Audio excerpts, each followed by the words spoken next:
നമ്മൾ പശ്ചിമേഷ്യയിലെ വിഷയം പറയുമ്പോഴേ അത് ഇന്നും ഇന്നലെയും തുടങ്ങിയതല്ല, ഒരുപാട് കാലങ്ങളുടെ പഴക്കമുള്ള വിഷയമാണ്. അപ്പോൾ എനിക്ക് എപ്പോഴും തോന്നാറുള്ളത്, പ്രത്യേകിച്ച് ഈ ഒരു സന്ദർഭത്തിലും നമ്മളിതിനെക്കുറിച്ച് സംസാരം കുറക്കുക, പ്രാർത്ഥന വർദ്ധിപ്പിക്കുക എന്നുള്ളതാണ് ഈ സന്ദർഭത്തിൽ നമുക്ക് എടുക്കാവുന്ന ഒരു സ്റ്റാൻഡ് എന്ന് പറയുന്നത്. അത് എത്ര കുറച്ച് സംസാരിക്കുന്നുവോ അത്രയും നല്ലതാണ്. കാരണം നമുക്കൊരു കാര്യം സംസാരിക്കണമെങ്കിൽ അതിനെക്കുറിച്ചുള്ള വ്യക്തമായ ഒരു ഡാറ്റ നമ്മുടെ മുമ്പിലുണ്ടായിരിക്കണം.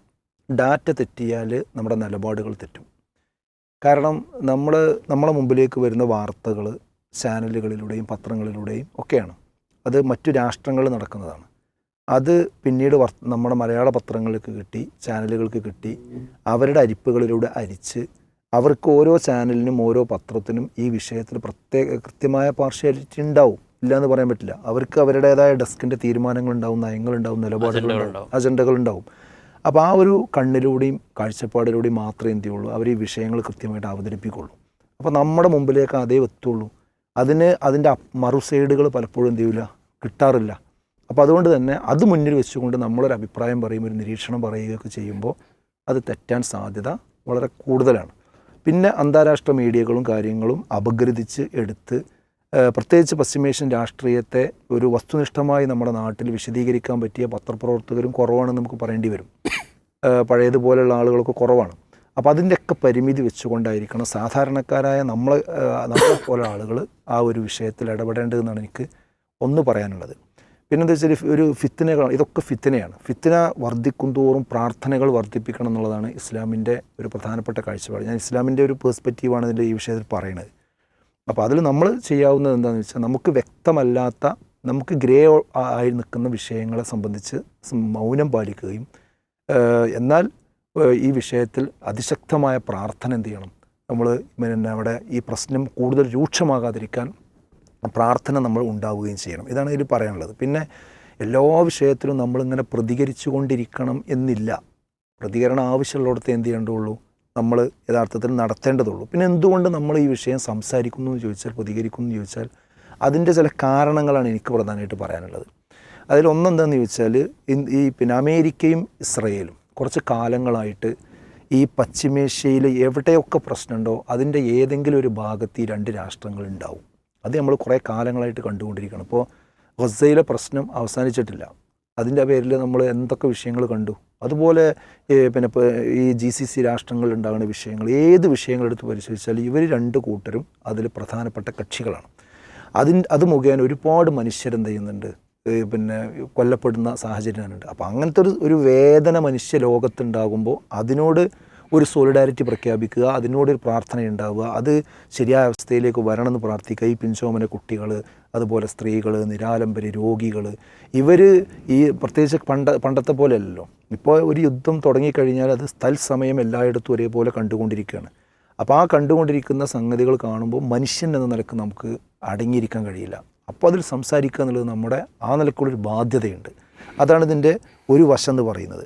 പിന്നെ മറ്റൊന്നെന്നുള്ളത് വെച്ചാൽ, ഈ GCC പിന്നെ രാഷ്ട്രങ്ങൾ എന്ന് പറയുന്നത് പ്രത്യേകിച്ച് നമ്മുടെ ഇന്ത്യയുടെ, സവിശേഷമായി പറഞ്ഞാൽ നമ്മുടെ കേരളത്തിൻ്റെ നട്ടെല്ലാണ് എന്ന് പറയേണ്ടതുണ്ട്. അത് പറയുമ്പോൾ അത് ഏതെങ്കിലും ഒരു മുസ്ലിം ജനവിഭാഗത്തിൻ്റെ മാത്രം എന്നല്ല ഞാൻ പറയുന്നത്. നമ്മുടെ നാട്ടിലെ അടിസ്ഥാന സൗകര്യങ്ങൾ മുതൽ എല്ലാ വിഷയങ്ങളും, നമ്മൾ അടുക്കള വരെയുള്ള എല്ലാ കാര്യങ്ങളിലും ഈ പിന്നെ പശ്ചിമേഷ്യൻ രാജ്യങ്ങളിൽ പ്രവർത്തിക്കുന്ന, ജോലി ചെയ്യുന്ന ഏകദേശം 1 കോടിയോളം ഇന്ത്യക്കാരെന്ത് ചെയ്യുന്നുണ്ട്, പശ്ചിമേഷ്യൻ രാഷ്ട്രങ്ങളിൽ ജോലി ചെയ്യുന്നുണ്ട്. അതിൽ GCC രാഷ്ട്രങ്ങളിൽ തന്നെ 40 ലക്ഷത്തോളം മലയാളികൾ എന്ത് ചെയ്യുന്നുണ്ട്, ജോലി ചെയ്യുന്നുണ്ട്. അപ്പോൾ അത് കുറേ വർഷങ്ങളായിട്ട് ചെയ്തുകൊണ്ടിരിക്കുകയാണ്. അതിൽ നിന്നുള്ള ഏണിങ്സ് വെച്ചുകൊണ്ടാണ് ഇവിടുത്തെ എല്ലാ ഭൗതിക സൗകര്യങ്ങളും, ഇവിടുത്തെ സർക്കാർ സംവിധാനങ്ങളും സംഘടനകളും എല്ലാവരും, ഓരോ വീടും, അവിടുത്തെ കുട്ടികളുടെ വിദ്യാഭ്യാസവും എല്ലാം. അപ്പോൾ ശരിക്ക് അവിടെ ഒരു ബോംബ് പൊട്ടിയാൽ നമ്മുടെ അടുക്കളയിലെ പാത്രം എന്ത് ചെയ്യും, അത് കിലുങ്ങും. യാതൊരു തർക്കവും ആ കാര്യത്തിലില്ല. അപ്പോൾ അങ്ങനത്തെ ഒരു പ്രശ്നമുള്ളത് കൊണ്ട് തന്നെ നമുക്കത് ചർച്ച ചെയ്തിരിക്കാൻ കഴിയില്ല. അതായത് നമ്മളെ ഭൗതികമായിട്ടും അത് പ്രയാസപ്പെടുത്തുന്നുണ്ട്. അതോടൊപ്പം വിശിഷ്യ മുസ്ലിങ്ങളെ സംബന്ധിച്ചിടത്തോളം ഇതിന് ആത്മീയമായൊരു ഘടകവുമുണ്ട്. കാരണം ഈ പശ്ചിമേഷ്യയിലാണ് പിന്നെ സൗദി അറേബ്യ ഉള്ളത്. GCC രാഷ്ട്രങ്ങൾ, സൗദി അറേബ്യ, അവിടെയാണ് ലോക മുസ്ലിമീങ്ങളുടെ തീർത്ഥാടന കേന്ദ്രമായ 2 ഹറമുകളുള്ളത്. അതുകൊണ്ട് ആ ഹറമുകളോട് വിശ്വാസികളെ സംബന്ധിച്ചിടത്തോളം അവർക്ക് ഒരു ആത്മീയമായൊരു ബന്ധമുണ്ട്. അതുകൊണ്ട് തന്നെ അവിടെ എന്തെങ്കിലും ഒന്ന് സംഭവിക്കുന്നു എന്ന് പറയുമ്പോൾ സ്വന്തം വീട്ടിൽ സംഭവിക്കുന്നതിലേറെ പരിഭ്രാന്തിയും പരിഭ്രമവും ഇവിടുത്തെ ലോക മുസ്ലിമീങ്ങൾക്ക് വരും. അത് ഇവിടുത്തെ കേരളത്തിലെ നമ്മളെപ്പോലുള്ള ഓരോരുത്തർക്കും വരും. അതുകൊണ്ടാണ് പെട്ടെന്ന് എന്ത് ചെയ്യുന്നത്, GCC രാഷ്ട്രങ്ങൾ ഇതിലുണ്ടാകുമ്പോൾ ഒന്ന് ഞാൻ നേരത്തെ പറഞ്ഞ പോലെ നമ്മുടെ ഭൗതികമായ സംവിധാനങ്ങളെ ബാധിക്കുന്നു. അതോടൊപ്പം തന്നെ നമ്മൾ ആത്മീയമായ വിഷയത്തെയും എന്ത് ചെയ്യാണ്, അത് വളരെ സാരമായി പരിക്കേൽപ്പിക്കുന്ന ഒരു പ്രഹരശേഷിയുള്ള സംഗതിയാണ്. അതുകൊണ്ട് സ്വാഭാവികമായിട്ടും എന്ത് ചെയ്യും, നമ്മളതിനെക്കുറിച്ച് സംസാരിച്ചു കൊണ്ടിരിക്കുന്ന കാര്യത്തിൽ യാതൊരു തർക്കമല്ല. അതുപോലെ ഫലസ്തീനാണെങ്കിൽ അവിടെ ബൈത്തുൽ മുഖദ്ദസ് ഉണ്ട്. അതും തന്നെ മുസ്ലിമീങ്ങളെ സംബന്ധിച്ചിടത്തോളം ആ നിലക്ക് കാണുന്ന ഒരു ഗേഹമാണ്. അപ്പോൾ അവിടെ ഉണ്ടാകുന്ന ഇഷ്യൂസുകളും ആത്മീയമായി തന്നെ മുസ്ലിമീങ്ങൾ എന്ത് ചെയ്യും, ബാധിച്ചുകൊണ്ടിരിക്കും. അപ്പോൾ അതേപോലെ തന്നെ മറ്റൊന്ന് പറഞ്ഞാൽ ഈ വിഷയത്തിൽ ഇപ്പോൾ നമ്മുടെ രാജ്യം ഇന്ത്യയുടെ നിലപാട് നമ്മളെയൊക്കെ ബാധിക്കും. അപ്പോൾ ഇന്ത്യ എന്ത് നിലപാട് സ്വീകരിക്കണം ഈ വിഷയത്തിൽ എന്നതിനെ സംബന്ധിച്ച് അതിൻ്റെ അഭിപ്രായ രൂപീകരണത്തിലും ആ കാര്യങ്ങളിലും ഇടപെടുക എന്നത് നമ്മുടെ ബാധ്യതയായിട്ട് വരും. അപ്പോൾ ആ വിഷയത്തിലേക്ക് നമ്മൾ എൻ്റർ ചെയ്യേണ്ടി വരും. അതൊക്കെയാണ് ഈ വിഷയത്തിലുള്ള മറ്റൊരു തലം എന്ന് പറയുന്നത്. അതേപോലെ തന്നെ നമ്മുടെ രാഷ്ട്രീയ പാർട്ടികളുടെ നിലപാട് ഇതിൽ പ്രധാനമാണ്. നമ്മുടെ ആളുകളൊക്കെ പ്രവർത്തിച്ചുകൊണ്ടിരിക്കുന്ന രാഷ്ട്രീയ പാർട്ടികൾ ആ ഒരു പശ്ചിമേഷ്യൻ രാഷ്ട്രീയത്തിനും പ്രത്യേകിച്ച് ഞാൻ നേരത്തെ പറഞ്ഞ GCC രാഷ്ട്രങ്ങൾക്കും സമാധാനമുണ്ടാകുന്ന ഒരു നിലപാടല്ല സ്വീകരിക്കുന്നതെങ്കിൽ അത് തിരുത്താൻ, അത് ചോദ്യം ചെയ്യാൻ, അവരെ ശരിയായ റൂട്ടിലേക്ക് കൊണ്ടുവരാൻ ഈ വിഷയങ്ങൾ നമ്മൾ പഠിക്കുകയും അതുപോലെ തന്നെ ചർച്ച ചെയ്യുകയും ചെയ്യുക എന്നത് വളരെ പ്രധാനമാണ്.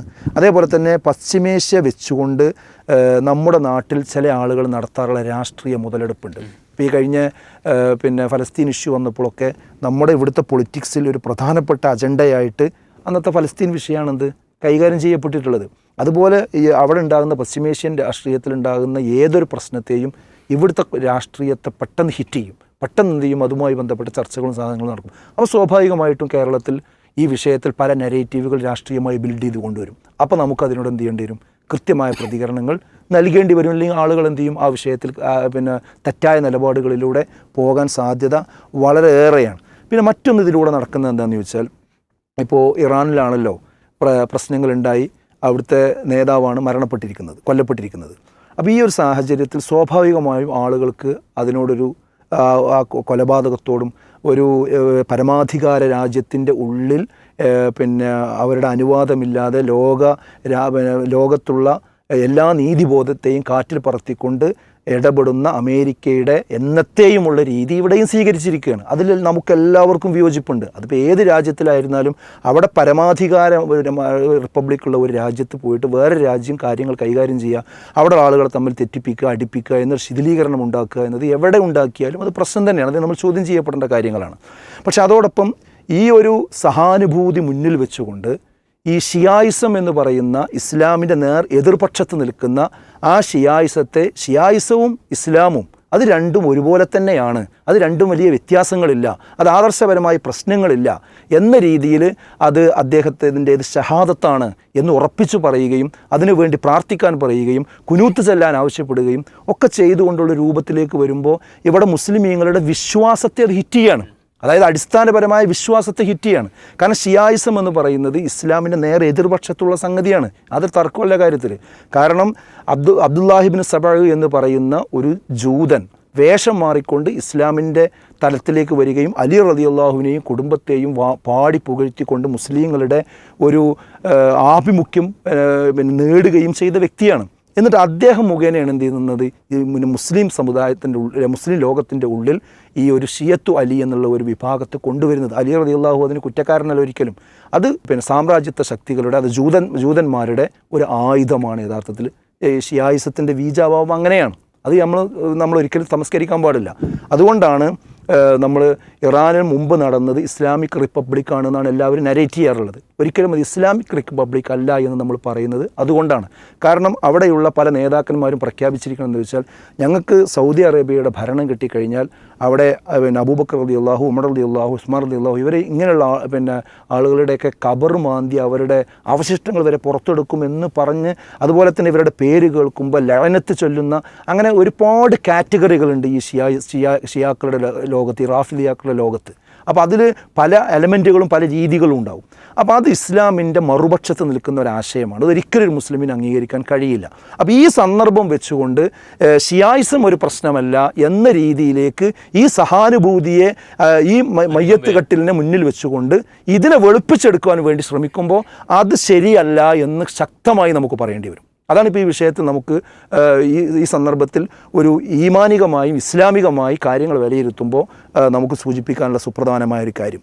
പിന്നെ സൗദി അറേബ്യയെ ഒരു ഭാഗത്ത് ഇതിങ്ങനെ വർദ്ധിപ്പിച്ചു കൊണ്ടുവരിക, അതോടൊപ്പം തന്നെ സൗദി അറേബ്യയെ വെറുപ്പിക്കാൻ, അത് കൊട്ടാര പണ്ഡിതന്മാരാണ്, അവർ കുഴപ്പക്കാരാണ്, അവർ അമേരിക്കക്ക് എപ്പോഴും ഓശാന പാടിക്കൊണ്ടിരിക്കുന്ന ആളുകളാണ്, അവരവിടെ താവളം ഉണ്ടാക്കി കൊടുത്തുകൊണ്ടല്ലേ ഇങ്ങനെയുള്ള പ്രശ്നങ്ങൾ സംഭവിച്ചത് എന്നൊക്കെ പറഞ്ഞുകൊണ്ട് അവരോടൊരു എതിർപ്പ് ഇന്ന് കേരളത്തിലെ മുസ്ലിം ജനസാമാന്യത്തിനുള്ളിൽ ഈ ഒരു അജണ്ട, ഈ ഒരു വിഷയത്തെ വെച്ചുകൊണ്ട് ഉണ്ടാക്കിയെടുക്കുന്ന സോഷ്യൽ മീഡിയ കുറിപ്പുകൾ ഒന്നിനു പുറകെ ഒന്നായി വന്നുകൊണ്ടിരിക്കുകയാണ്. പത്രങ്ങൾ മൊത്തം നോക്കിയാലും അവരുടെ പേജുകളിലും നിലപാടുകളിലൊക്കെ നോക്കിക്കഴിഞ്ഞാൽ ഈ രീതിയിലേക്കാണ് എന്ത് ചെയ്യുന്നത്.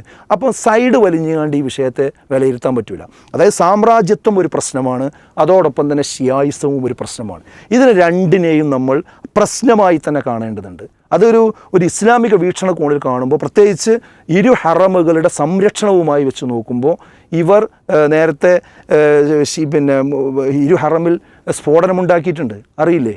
അതായത് മയ്യത്ത് കൊണ്ടുവന്ന് അവിടെ എല്ലാ വക്തിനും നമസ്കരിക്കും. ആ സമയത്ത് കൊണ്ടുവന്ന് കിടത്തിയപ്പോൾ അത് ജീവുള്ള മനുഷ്യന്മാരാണ്. ആ മയ്യത്തിൻ്റെ പെട്ടിയിൽ നിന്നാണ് ബോംബ് പൊട്ടിയിട്ട് എന്ത് ചെയ്തത്, അവിടെ ഒരുപാട് മുസ്ലിമീങ്ങൾ മരണപ്പെടുന്ന ഒരവസ്ഥ ഉണ്ടായത്. എത്രയോ പ്രാവശ്യം മിസൈൽ അയക്കുന്ന സാഹചര്യങ്ങൾ ഉണ്ടായിട്ടുണ്ട്. ഈ ഹൂത്തികളെ സൗദി അറേബ്യ തിരിച്ചടിച്ചൊരു സന്ദർഭം ഉണ്ടായിട്ടുണ്ട്. അന്നും പറഞ്ഞാൽ അതൊരു ദരിദ്ര രാഷ്ട്രമായ ഈ ഹൂത്തികളെ എന്തിനാണ് യമനിനെ എന്തിനാണ് സൗദി അറേബ്യ അവരോട് യുദ്ധം ചെയ്യുന്നത് എന്ന് പറയാറുണ്ട്. അപ്പോൾ അവിടെ യഥാർത്ഥത്തിൽ എന്താ സംഭവം? ഈ ഹൂത്തികളെ മുന്നിൽ നിർത്തി ഇത് ചെയ്യിപ്പിക്കുന്നത് ഷിയാക്കളാണ്. യാതൊരു തർക്കമല്ല കാര്യത്തിൽ. അപ്പോൾ അത് ഈ ഹറമുകളെ കൈവശപ്പെടുത്തുക, അസ്ഥിരപ്പെടുത്തുക, ഈ GCC രാഷ്ട്രങ്ങളെ അസ്ഥിരപ്പെടുത്തുക എന്നത് ഇവരുടെയൊക്കെ ഒരുപാട് കാലത്തെ അജണ്ടയാണ്. അപ്പോൾ ആ അജണ്ട നടപ്പാക്കാൻ വേണ്ടി അവർ പരിശ്രമിക്കുമ്പോൾ സ്വാഭാവികമായിട്ട് സൗദി അറേബ്യ എന്ത് ചെയ്യും? അതിന് പ്രതികരിക്കും. എപ്പോഴും അതിൻ്റെ പല സ്ഥലങ്ങളിലും ഈ ബോംബ് ഇങ്ങനെ വർഷിച്ചുകൊണ്ടിരിക്കുന്ന സാഹചര്യം. അപ്പോൾ അങ്ങനെ ഒരു സാഹചര്യം ഇവിടെ ഉണ്ട്. അതെല്ലാം മറന്നുകൊണ്ട് ഈ സമയത്ത് പൂർണ്ണമായി ഇതിനെ ശുദ്ധീകരിച്ചെടുക്കുന്ന രീതിയിലേക്ക് കാര്യങ്ങൾ സംസാരിച്ച് നമ്മുടെ കേരളത്തിൽ കാര്യങ്ങൾ കൊണ്ടുവരുമ്പോൾ അത് കൃത്യമായിട്ട് എന്ത് ചെയ്യേണ്ടി വരും? അതിൽ ഇസ്ലാമികമായ വ്യത്യാസം ഇന്നതാണെന്ന് പറയേണ്ടി വരും. അതോടൊപ്പം ഈ സാമ്രാജ്യത്വം അമേരിക്കയാണ് ഇതിൻ്റെ മൂലക്കല്ല് എന്ന് പറയുന്നത്. അവർക്ക് ആയുധം ചിലവാകണം, അവർക്ക് അവരുടെ കച്ചവടം നടക്കണം, അതിന് രാജ്യങ്ങളെ തമ്മിൽ തല്ലിപ്പിക്കും. ആ രാജ്യങ്ങളിൽ ആഭ്യന്തര ശൈഥില്യങ്ങളിൽ ആ ചെറിയ വിടവുകളിലേക്ക് വലിയ തുളയുണ്ടാക്കി കടന്നു കയറും. എന്നിട്ട് അവരെ ഉപയോഗിച്ചുകൊണ്ട് രണ്ട് കൂട്ടർക്കും ഇവർ തന്നെ ആയുധം സപ്ലൈ ചെയ്യും. അവർ യുദ്ധം ഉണ്ടാക്കാൻ, അവർ സമാധാനം ഉണ്ടാക്കാൻ, അവർ കരാറുണ്ടാക്കാൻ, എല്ലാം അവർക്ക് അതുകൊണ്ട് എന്ത് ചെയ്യണം? ജീവിച്ചു പോകണം എന്ന കാര്യം മാത്രമേ ഉള്ളൂ. അപ്പോൾ അതുകൊണ്ട് തന്നെ ഈ വിഷയത്തെ നമ്മൾ സാമ്രാജ്യത്വത്തെ വിമർശിക്കുന്നത് പോലെ തന്നെ, അതേപോലെ തന്നെ ഈ GCC രാഷ്ട്രങ്ങളെ അസ്ഥിരപ്പെടുത്തുന്നത് ആരാണെങ്കിലും, അതിന് വക്കാലത്ത് പിടിക്കുന്നത് ആരാണെങ്കിലും അതിനെയും നമ്മൾ എന്ത് ചെയ്യേണ്ടതുണ്ട്? മനസ്സിലാക്കി തന്നെ പോകേണ്ടതുണ്ട്. ഈ സമയത്ത് നമ്മളിപ്പോൾ സാധാരണക്കാർ ശ്രദ്ധിക്കേണ്ട ഒന്ന് രണ്ട് കാര്യങ്ങൾ ഞാൻ പറയുന്നു. ഒന്ന്, ഇതിൽ ആധികാരികമായ വിവരങ്ങൾ മാത്രം ഷെയർ ചെയ്യുക. കിട്ടുന്ന എല്ലാ ചപ്പും ചവറിയും ഈ വാട്സപ്പ് യൂണിവേഴ്സിറ്റികളിൽ വരുന്നത് മുഴുവൻ അയച്ചു കൊടുക്കുന്ന രൂപം ഒരിക്കലും പാടില്ല. അതേപോലെ സ്ഥിരീകരിക്കാത്ത വാർത്തകൾ പൊക്കിപ്പിടിച്ചുകൊണ്ട് അതിൽ നിന്ന് നിലപാടുണ്ടാക്കുന്ന ആൾക്കാരുണ്ട്, ഒരുപാട് സമയം ഇനി ചിലവാക്കുന്ന ആൾക്കാരുണ്ട്. അതും അവസാനിപ്പിക്കണം. അതേപോലെ ഈ സന്ദർഭത്തിൽ പഴയ വീഡിയോസ് എടുത്തിട്ട് ഇപ്പോൾ നടന്ന ഗൾഫ് ഇപ്പോൾ ഉണ്ടായ സംഭവങ്ങളാണെന്നും പറഞ്ഞിട്ട് ഫേക്കായിട്ട് കൊടുക്കുന്നുണ്ട്. അതേതാണ് ഇപ്പോൾ ഉണ്ടായത്, മുമ്പ് ഉണ്ടായതെന്ന് എന്ത് ചെയ്യണം മനസ്സിലാണില്ല. അപ്പോൾ അതുകൊണ്ട് വരുന്ന വീഡിയോസൊക്കെ ഇപ്പോൾ ഉണ്ടായതാണെന്ന് എന്ത് ചെയ്യാൻ പാടില്ല, നമ്മൾ ഉറപ്പിക്കാനും കഴിയില്ല. അപ്പോൾ അതൊക്കെ ഷെയർ ചെയ്യുമ്പോൾ നല്ലോണം എന്ത് ചെയ്യണം, ശ്രദ്ധിക്കണം. പ്രവാസികളെ നമ്മൾ ഈ സമയത്ത് പ്രത്യേകം എന്ത് ചെയ്യണം, ചേർത്ത് പിടിക്കണം. അവർക്ക് വേണ്ടി നന്നായി പ്രാർത്ഥിക്കണം, അവരോട് സംസാരിച്ചു കൊണ്ടിരിക്കണം.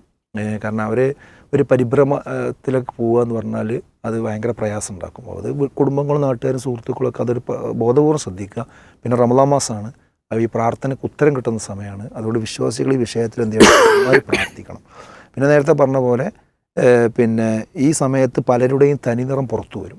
അതായത് ഇസ്ലാമിൻ്റെ പക്ഷത്ത് ആരാണ് നിൽക്കുന്നത്, ഷിയായിസത്തിൻ്റെ പക്ഷത്ത് ആരാണ് നിൽക്കുന്നതെന്ന് അത് ലോകത്തും മനസ്സിലാവും, മൊത്തം കേരളത്തിലും മനസ്സിലാവും. കേരളത്തിലെ മുസ്ലിം സംഘടനകളിലും തന്നെ എത്രത്തോളം ഷിയായിസത്തിൻ്റെ അളവുണ്ട് എന്നുള്ളത് ഈ വിഷയത്തോട് പ്രതികരിക്കുമ്പോൾ നമുക്ക് മനസ്സിലാവും. അത് നമ്മൾ വേറെ തന്നെ ഒരു വിശ്വാസ വിഷയം എന്നുള്ള തന്നെ കാണുന്നുണ്ട്. കാരണം നമുക്ക് ഇവിടെ അല്ലല്ലോ ജീവിതം. ഇവിടെ ഈ പശ്ചിമേഷ്യയും ഈ പ്രശ്നങ്ങളും ഒന്നും അതിൻ്റെയൊക്കെ കഴിഞ്ഞ് ഈ ലോകം മുഴുവൻ അവസാനിക്കും. ഈ ലോകം എന്തായാലും നമ്മളൊക്കെ മുട്ടിട്ട് താങ്ങിയിട്ട് നിൽക്കില്ല, അത് അവസാനിക്കും. അവസാനിച്ച് എല്ലാവരും ഉയർത്തി എഴുന്നേറ്റ് വരുന്നൊരു നാളുണ്ട്. അവിടെയാണ് ശരിക്കുള്ള ജീവിതം എന്ന് പറയുന്ന മനുഷ്യന്മാർക്ക്. അവിടെ രക്ഷപ്പെടാനുള്ളത് ശരിയായ വിശ്വാസവും ഈമാനും ഇസ്ലാമികമായ കാര്യങ്ങളുമാണ്. അപ്പോൾ അത് പിന്നെ കൈവിട്ടുകൊണ്ട് ഇവിടുത്തെ ഈ പൊളിറ്റിക്സിൽ ഇടപെട്ടുകൊണ്ട് നമ്മളെ വിശ്വാസം ഹൈജാക്ക് ചെയ്ത് പോകുന്നൊരു സ്വഭാവമാണ്. അതാണ് ഇതിലെ ഏറ്റവും പ്രധാനപ്പെട്ട വിഷയമാണ്. നമ്മൾ ആരൊക്കെ തടഞ്ഞാലും സംഭവിക്കേണ്ടതൊക്കെ സംഭവിക്കും. അത് സംഭവിക്കുമ്പോഴേക്കും നമ്മളെ ഈ ഷിയായിസ് ഞാൻ നേരത്തെ പറഞ്ഞ അതാണ്. അതായത് ഒരാൾ രക്തസാക്ഷിയാണ് എന്ന് സ്പെസിഫിക് ആയിട്ട് പറയാൻ ഇപ്പം നമുക്ക് ആർക്കും കഴിയില്ല. അപ്പോൾ ഇസ്ലാമിൻ്റെ രക്തസാക്ഷി എന്ന് പറഞ്ഞാൽ ഇസ്ലാമിക മൂല്യങ്ങൾ അംഗീകരിക്കുന്ന അതിൻ്റെ സച്ചരിതരായ സെൽഫുകളെ ആളുകളൊക്കെ അംഗീകരിക്കുന്നവരെ ആ നിലക്ക് പറയാൻ കഴിയുള്ളൂ.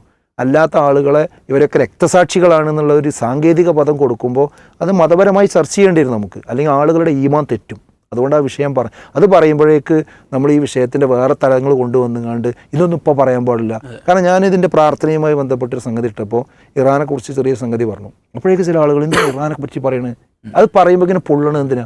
അങ്ങനെ പൊള്ളനുണ്ടെങ്കിൽ അത് അവനവൻ്റെ വിശ്വാസത്തെ ഒന്ന് പുനരവലോകനം ചെയ്യണമെന്ന് തന്നെയാണ് എനിക്കൊരു പറയാനുള്ളത്. അതേപോലെ തന്നെ അറബ് രാജ്യങ്ങൾക്കൊരു ഷൂറയുണ്ട്. അറബ് രാജ്യങ്ങളിൽ നടക്കുന്ന അവിടെ തലവന്മാരുണ്ട്, ഷൂറയുണ്ട്, അതിന് തീരുമാനമെടുക്കാൻ കഴിവുള്ള ആളുകളുണ്ട്. അത് അവരുടെ രാജ്യത്തിൻ്റെ നയതന്ത്രജ്ഞതയും മറ്റു കാര്യങ്ങളും അവരുടെ സുരക്ഷിതത്വം പ്രത്യേകിച്ച് ഹറമിൻ്റെ സംരക്ഷണമൊക്കെ നോക്കിയിട്ട് അവരെ തീരുമാനങ്ങൾ എടുക്കും. ആ തീരുമാനങ്ങളെല്ലാം നമുക്ക് മനസ്സിലായിക്കൊള്ളുന്നില്ല. അവർ ഈ സോഷ്യൽ മീഡിയ കളകളാന്ന് പറയുന്നത് പോലെ പ്രത്യേകിച്ച് സൗദി അറേബ്യ പോലുള്ള രാജ്യങ്ങൾ അങ്ങനെ പറയില്ല. അവർ വളരെ മാന്യമായിട്ട് കാര്യങ്ങൾ പ്രതികരിക്കുള്ളൂ. അപ്പോൾ ആ പ്രതികരണം ഇല്ലയെന്ന് വിചാരിച്ച് വേറുള്ളവരൊക്കെ പാടെ പറയുന്നത് ഇങ്ങനെ നോക്കി നിങ്ങാണ്ട് മറുപടി പറയുന്ന ശീലം ആ രാജ്യത്തിനില്ല. അപ്പോഴേക്ക് നമ്മൾ എന്ത് ചെയ്യാൻ പാടില്ല, ഇത്തരം നരേറ്റീവുകളിൽ അകപ്പെട്ട് കൊണ്ട് പോകാൻ പാടില്ല. ഏതായാലും ആ ഹറമുകളുടെ സംരക്ഷണം പ്രധാനമാണ്. ഹജ്ജാണ് വരുന്നത്. ആ ഹജ്ജ് കാലം വരുമ്പോഴാണ് ഇങ്ങനത്തെ എല്ലാ പ്രശ്നങ്ങളും സാധാരണ ഉണ്ടാവാറുള്ളത്. ഈ ഹജ്ജ് നടക്കുന്ന സമയത്തൊക്കെ ഷിയാക്കൾ ഉണ്ടാക്കുന്ന പ്രശ്നങ്ങൾ എത്രയാണെന്ന് അറിയാം. അതൊക്കെ നമ്മൾ ഈ സന്ദർഭത്തിൽ കാണണം. അപ്പോൾ ഏതായിരുന്നാലും ഒരു നല്ല അവസ്ഥയിലേക്ക് പശ്ചിമേഷ്യ വരട്ടെ എന്ന് നമുക്ക് പ്രാർത്ഥിക്കാം.